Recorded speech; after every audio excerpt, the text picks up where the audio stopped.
चीनी इलाके मंगोलिया में तूफानी बारिशों और सैलाब ने तबाही मचा दी। 10 अफराद हलाक, 3 ताहाल लापता हैं। खबर एजेंसी के मुताबिक शदीद बारिशों के बायस दरिया का बंद टूटने से जानी नुकसान हुआ। जनूबी चीन में हालिया बारिशों में 40 से ज्यादा अफराद हलाक, जबकि 80,000 से ज्यादा अफराद नकल मकानी पर मजबूर हो चुके हैं। चीनी इलाके मंगोलिया में तूफानी बारिशों और सैलाब ने तबाही मचा दी। 10 अफराद हलाक, 3 ताहाल लापता हैं। खबर एजेंसी के मुताबिक शदीद बारिशों के बायस दरिया का बंद टूटने से जानी नुकसान हुआ। जनूबी चीन में हालिया बारिशों में 40 से ज्यादा अफराद हलाक, जबकि 80,000 से ज्यादा अफराद नकल मकानी पर मजबूर हो चुके हैं।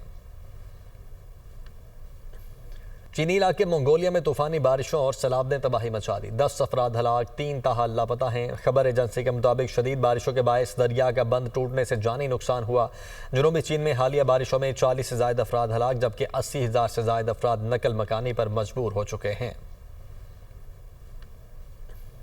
चीनी इलाके मंगोलिया में तूफानी बारिशों और सैलाब ने तबाही मचा दी। 10 अफराद हलाक, 3 ताहाल लापता हैं। खबर एजेंसी के मुताबिक शदीद बारिशों के बायस दरिया का बंद टूटने से जानी नुकसान हुआ।